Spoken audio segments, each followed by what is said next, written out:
and welcome to our content exploration today. We will be delving into a very interesting analysis, summary, and critique of the book The Path to the End of Time, Navigating the Inner Cosmos to Transcend the Cycle of Rebirth by Piyadhassi Bhikkhu in its latest revised edition of August 2025. Yes, greetings. The document we are discussing today doesn't view this book as just a conventional Dhamma book. Instead, it views it as a map of inner cosmology. Inner cosmology? Yes, inner cosmology that attempts to explain the very complex journey of the mind through the concept of time in a step-by-step, systematic way. And the most captivating point is the idea that time isn't just an ordinary backdrop, but it's like an energy field that binds our minds to the cycle of rebirth, or Saṃsāra. That's right. True liberation, according to this view, is to transcend into a state called Akāliko. Akaliko, a state not related to time or Nibbana itself. Yes, to make it clearer, this analysis divides the mind's journey into 5 chapters, or 5 main stations. Oh, 5 stations. Yes, using time as the central axis. Let's look at each station one by one. All right. Let's start with the first station, Chapter 1, The Edge of Time, Sensual Perception, Kāma-saññā. This chapter discusses the most fundamental state of mind that we are all familiar with. That's right. It's the mind that swings back and forth between past and future, like standing only at the edge of time, not truly at the center of the present. That's right. This state is driven by 2 forces, a pulling force and a pushing force. Pulling and pushing forces. Yes, the pulling force of gladness, abhijjhāja, and the pushing force of sadness, domanassa. It is the world of perception through the eyes, ears, nose, tongue, and body, which the analysis points out is connected to the brain. Oh, how is it connected to the brain? It compares the left part of the brain to a storehouse for past remembrances and old emotions, perception, saññā, which is bound to clinging, upadana. While the right part of the brain is a factory for concocting the future, mental formations, saṅkharas, which leads to various cravings, tanha. Oh. So the mind is pulled back and forth between these 2 sides. So there is no real present and is often dominated by the 5 hindrances. That sounds chaotic and quite tiring. So how does the book offer a way out for those who are stuck at this edge of time? The analysis highlights an analogy from the book, pouring clear water into a glass of colored water. Pouring clear water into a glass of colored water. Yes, the clear water here is mindfulness, awareness of the present. As we continuously pour in mindfulness, the colored water, the defilements, the turbid emotions that are latent, will gradually be pushed out and will overflow on their own. I see. The analysis then categorizes the things that will surface during that time into 3 main groups. First, emotions related to the past, old memories and frustration. Second is drowsiness or thina mida. And third, emotions related to the future, wild thoughts, anxiety, and things like that. And there's a very interesting point the analysis mentions, the midbrain point. What is this and how does it work? Yes, this is a very important, skillful means that the book emphasizes. It's about using the midbrain point as a ship's anchor to cast mindfulness into the present. Oh, an anchor of mindfulness. Yes. The principle, as summarized by the analysis, is that we must set an intention or make a resolve to release the mind from trying to choose or control its objects, meaning not seeking, not running away, not fighting, not retreating, not trying to get or not get anything. Is it about maintaining a neutral mind? Something like that. It's about letting go of all expectation. Once the mind is free from this kind of fabrication, awareness will automatically converge at this point. Oh. Yes. The book explains that at this point, thoughts would diminish greatly. The breath may become more subtle, or sometimes it might seem to stop for a moment, leaving only bare awareness that is still and calm. It's a rest. Yes, it's like taking a break from the chaos at the edge of time, gathering energy before journeying to the center. Very interesting. After resting from the edge of time, we come to Chapter 2, the center point of time, perception of form, Rūpa-saññā. This is about moving inward with the power of concentration called the four form absorptions. That's right. The analysis points out that this book uses breathing meditation, anapanasati, as the main vehicle for this stage of the journey. Yes, and it uses the breath as a metric. Yes, it uses the subtlety of the breath to measure progress, meaning the more one-pointedness or ekagata The concentration becomes. the more subtle and light the breath becomes. They are inversely related. And what about the coordinates, the bases of the mind and the different jhanas? Linking them to the body seems very tangible. Exactly. This is a fascinating point the analysis emphasizes. The book specifies the location or the base of perception for each level of concentration, and it interestingly corresponds to the concept of chakras in ancient knowledge. Oh, like chakras? Something like that.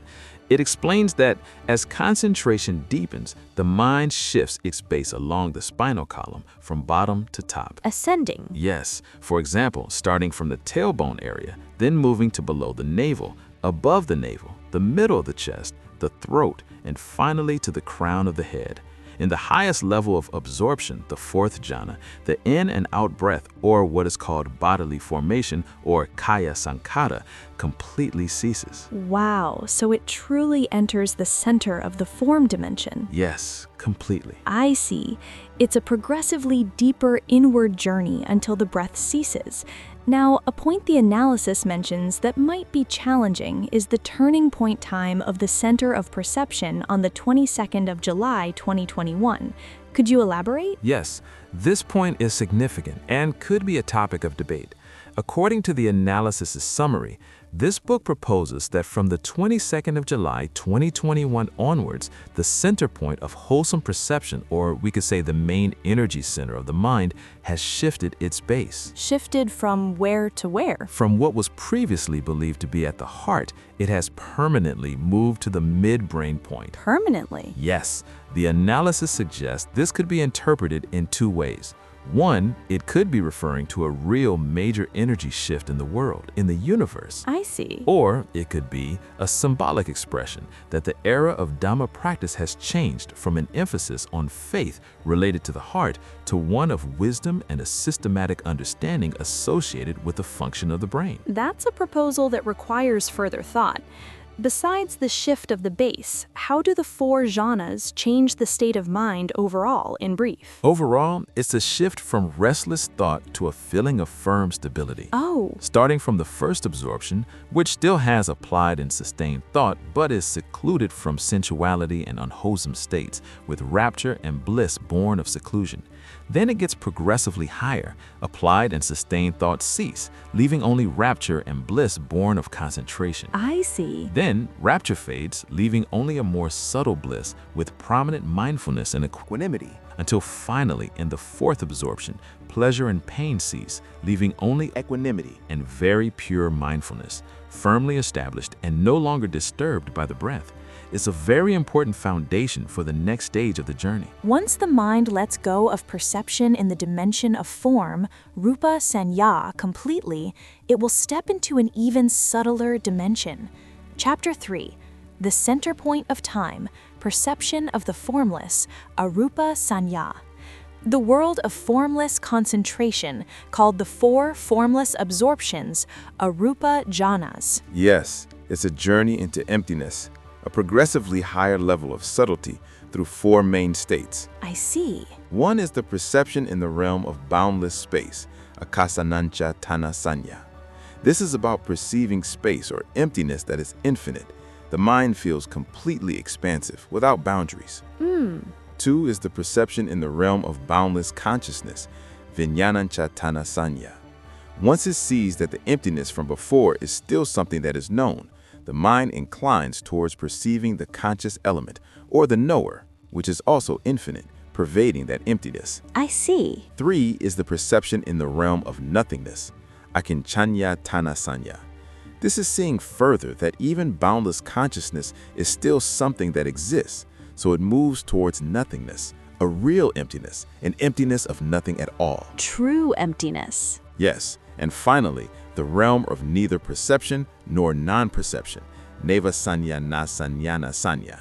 This is the final state in Saṃsāra, the cycle of rebirth, where one cannot say that perception exists nor that it does not exist, is so subtle that it's almost indistinguishable, the utmost peace. It sounds like a state of supreme peace and happiness, but the analysis also points out that the book warns of a final trap, even in such a refined state. Exactly.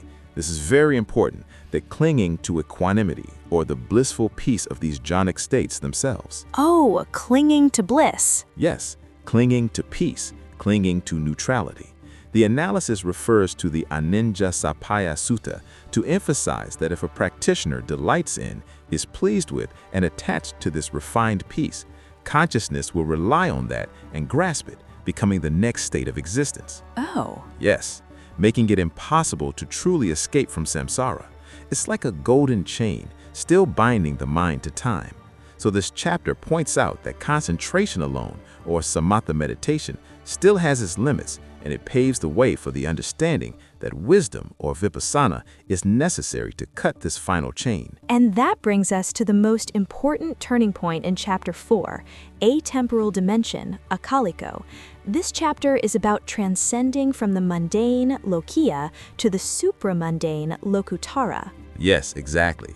Once the mind sees the danger of clinging, even to the highest states of peace, the wisdom of vipassana will begin to function. I see. The mind will turn to contemplate all phenomena, including concentration itself, and the jhanas themselves, as being subject to the three characteristics. Impermanence, suffering, and non-self. Correct. Impermanent, anicca.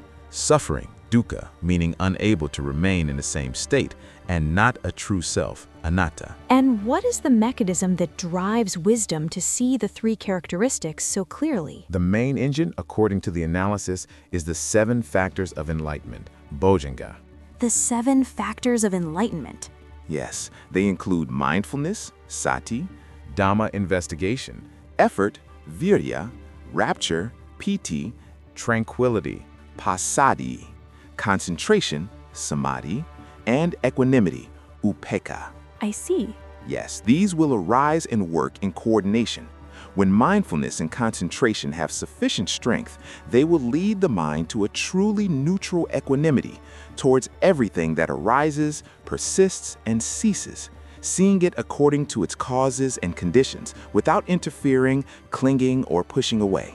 And what about the moment of severing? How does that happen? When concentration power, or samadhi bala, and wisdom power, or panya bala, are developed to their peak balance, at that very mind moment, knowledge of the path, or magga-ñāṇa, will arise. Magga-ñāṇa? Yes, the analysis compares it to a bolt of lightning that is extremely powerful, striking down, cutting and destroying the fetters of defilements completely. Cutting the fetters. Yes, severing the continuity of defilement, action, and result, and most importantly, completely severing the stream of time. Severing the stream of time.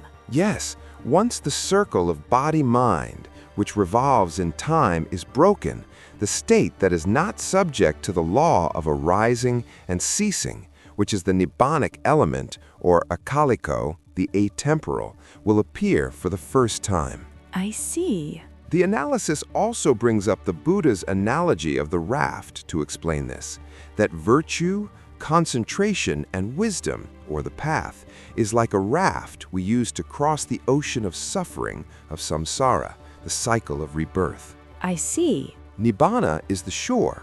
Once we reach the shore, we must leave the raft behind. We don't carry it with us. Similarly, when we attain enlightenment, even the teachings themselves must be given up. It's the ultimate form of non-clinging.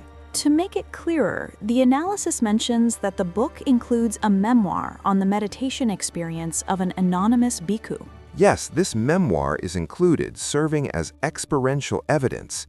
It recounts the journey through the 4 stages of the Noble Path, linking the attainment of each stage to the Jhana state that served as its foundation, quite clearly. This makes the theory seem more alive and truly accessible. Very interesting. After breaking through the wall of time, what does life look like? Let's continue to find out in Chapter 5, Transcending Time, Dhamma Wheel and Wisdom of Liberation. What does it explain about this? Yes, the final chapter explains the way of being of one who is liberated, which exists on 3 overlapping levels at all times. 3 levels. What are they? First level, living within the circle of time with functional consciousness. That is, they still perceive the world through the eyes, ears, nose, tongue, body, and mind as before. But it's not the same. Yes, that perception is merely functional consciousness, or kiriya citta. It is just performing its duty. There is no more fabrication by defilements. Ignorance, craving, and clinging are gone. No gladness or sadness arises. Everything arises and ceases in that moment, leaving no trace behind. Oh. Yes, and when they're not interacting with the external world, the mind's resting place is the peaceful state of jhana, or the present condition of happiness, or dittathdhamma sukha vihara. I see. That's the first level. And the second level? Second level, the wheel of Dhamma, the direct seeing of the cycle of consciousness. This is meta-awareness, being aware of the entire process of perception. Knowing within knowing. Yes, the mind is no longer just a perceiver, but an observer of the mind's mechanism, of the entire system of the 5 aggregates, seeing the consciousness arising at the sense doors and moving to the center that the book mentions, the midbrain point, and then ceasing, and then arising again at another door, rotating continuously like a wheel. This is called the Dhammacakka, with no self intervening or clinging to anything. It's like seeing the entire mechanism of one's own mind with complete clarity. And what about the third level, the highest one? Yes, third level, the wisdom of liberation, or Vimuttiñāṇadassana, knowing the Nibbanic element. This is the direct abiding in the state of Nibbana, knowing and seeing with pure wisdom that is beyond time. I see. Able to see the web of cause and effect, or paticcasamutpada, both its arising and its ceasing, with complete clarity. It is freedom, fullness, the complete end of suffering, which we have heard of as rebirth is ended, the journey has been completed. That's it. Oh. Yes, and this chapter also talks about the art of departing, or the final release, parinibbana, of an arahant, that they will use their skill in the 9 progressive abodes to systematically relinquish the 5 aggregates and then completely cease. I see. Now, let's move on to the perspective and critique from the analysis document. Overall, how does the analysis view this book? The analysis concludes that The Path to the End of Time has the character of a spiritual treatise. It has a very high ambition to synthesize concepts from various fields, including cosmology, physiology, especially regarding the brain and the basis of the jhanas, and Buddhist philosophy, combining them to create a map to liberation that tries to be as profound and as tangible as possible. The main point is the use of the dimension of time as the central axis to explain the entire structure, from the edge of time, which is Saṃsāra, to the center point of time, which are the absorptions, and ending at the end of time, which is Nibbana. I see. Yes, it makes the goal much clearer that the end of Saṃsāra is the end of time itself. Another distinctive feature is the attempt to link higher mental states to actual locations in the body, such as the brain, the spinal column, or the midbrain point.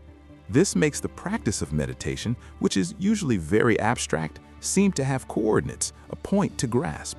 And what about the pivotal shift on July 22nd, 2021, which seems to be the most novel or perhaps challenging proposition? What is the analysis's view on this? The analysis sees it as the most challenging proposition indeed, and it can be interpreted in 2 ways. One, it could be referring to a shift in the energy level of the world, the universe itself, as the book proposes. I see. Or 2, it could be a symbolic expression that the era of Dhamma practice has changed, changing from an emphasis on faith, often associated with the heart, to an emphasis on wisdom and a systematic understanding associated with the function of the brain, which may be an adjustment for the modern era. Both interpretations are thought-provoking. Yes, The analysis also praises the presentation method, which blends an ideal map, like the various analogies, with a realistic travelogue, which is the memoir of the anonymous bhikkhu. It prevents the content from being dry, making it feel alive. It inspires readers to feel that, enlightenment is truly possible.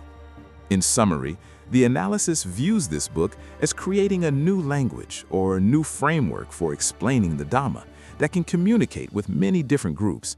Although some points are challenging and require careful consideration, the main intention is to provide the clearest possible map to lead one to the end of time. Yes, that's clear.